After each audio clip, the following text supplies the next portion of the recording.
Was that an earthquake? That, my lad, was a dragon. Hey YouTubers, it's Charlie. Since hopefully you guys have all had a chance to see the fire and death that is Desolation of Smaug, let's talk about how awesome it is. I mean, wait, no, do a totally unbiased review. We finally got a good look at Smaug, voiced by the always amazing Benedict Cumberbatch, and the true villain was finally revealed. Just as things went from bad to worse, bam, slam to black, and it's gonna be another year before we get to see the finale. So let's do our top 10 moments, and then I'll do my review. Careful for spoilers if you haven't read the books or you haven't seen the movie yet. Number 10, The Spiders of Mirkwood. This was actually my strongest memory of reading The Hobbit as a child. The spiders are way more scary than Smaug. They weren't as big or legendary as Shelob in the Two Towers, but I did think it was interesting that Bilbo only heard them speaking whenever he was wearing the ring. Number 9, Bilbo's Precious. The Hobbit is Bilbo's tale, so he's really the hero of the story, and as much as he's grown as a character, a lot of it he owes to his courage. I mean, his precious. When he first uttered those words after killing that spider, I just got chills. Number 8, the Treasure Hoard. When people in The Lord of the Rings talk about the famous wealth of the dwarves, the Treasure Hoard is what they're referring to. And just to give you an idea of the scale of it, Smaug is about 145 feet long, and the pile makes him look like a dwarf. Number 7, the Witch King's Tomb. It wasn't totally explicit, but the tomb that Gandalf and Radagast met in was the tomb of the Witch King of Angmar. Remember, he gets killed by Éowyn in Return of the King, but it's probably one of the most evil places in Middle-earth, and it was totally awesome. Number 6, Bard the Bowman.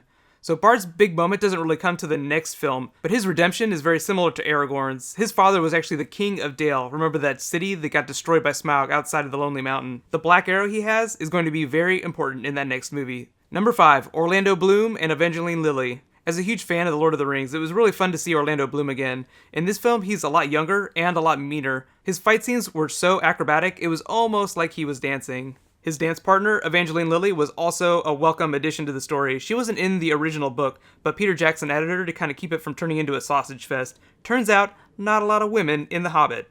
Number 4, Gandalf at Dol Guldur. This came at the climax of the film, but watching Gandalf pull out his sword and march right into the trap was so much fun. If you didn't know before, then this was actually the biggest surprise of the movie, that the necromancer that was living there actually turned out to be Sauron, who was also voiced by Benedict Cumberbatch. He's not as powerful as he will be during Lord of the Rings, but the fight with Gandalf was this amazing visual effects sequence. In Lord of the Rings, Gandalf actually uses a lot of magic, but it's never really shown visually in the way it is during The Hobbit. I think the only reason for that is just because their visual effects budget on those films was much smaller. Number 3, the barrel chase. Mark my words, this will be a theme park ride at some point. The fight scene / flume ride was one of the best action sequences of the film. It not only showcases the synchronicity of the dwarves' fighting style and the way they work together, it also gives Orlando Bloom a chance to dance his way down the river. Number 2, Smaug the Magnificent. As expected, Benedict Cumberbatch totally killed it as Smaug. If you couldn't tell, they used motion capture on his face to get all the expressions right. But if you really want to relive it without going back to the theater, just listen to an episode of Sherlock with your eyes closed. From a visual standpoint, the way they shot Smaug was also really cool. Whenever his face got really close to the camera,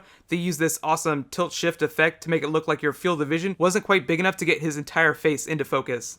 And my number 1 moment, the Forge Battle. So this combined the amazing teamwork of the dwarves that you saw during that barrel ride, along with the performance of the dragon. Raise your hand if your favorite moment of this fight scene was actually when Smaug caught sight of the golden statue and just froze like a dog staring at a piece of steak. It was almost like the gold was making him high. My honorable mentions were Beorn's house, seeing Peter Jackson, and then seeing the Inn of the Prancing Pony again. Best dive bar in all of Middle-earth. So, let me know what your favorite moments were in the comments below. I'm sure most of them involve Benedict Cumberbatch. So overall, I really liked this film a lot more than the first film. Obviously, they're both amazing, but the way they paced this film was much tighter, the action was better, the characters were much more complex, so I was much more emotionally invested in what was going on screen. And in that way, it actually became a much more fun experience sitting in the theater watching it for the first time. There were a lot of visual references to Two Towers that were really awesome too. I'm sure you guys caught a lot of them too. Like there were the lighting of the spires, the flames, along with the spies watching Beorn's house. There was the fight with the spiders, the fight with Shelob, and then there were the Two Towers, Dol Guldur, and the Lonely Mountain. I consider Lonely Mountain like a tower. I try not to compare the Hobbit trilogy to Lord of the Rings too much, but there are a lot of people who are saying that from a literary perspective, the Hobbit just isn't quite deep enough to match the scope of Lord of the Rings. You can kind of make your own opinion about that, but it's totally not going to stop me from buying the Blu-ray or going to see it again in the theater, and I totally love the film. I give it a solid A. It's my favorite holiday movie of the year so far. So I've got a bunch more videos coming out this weekend. I'm working on another The Walking Dead Q&A, as well as a Game of Thrones video video.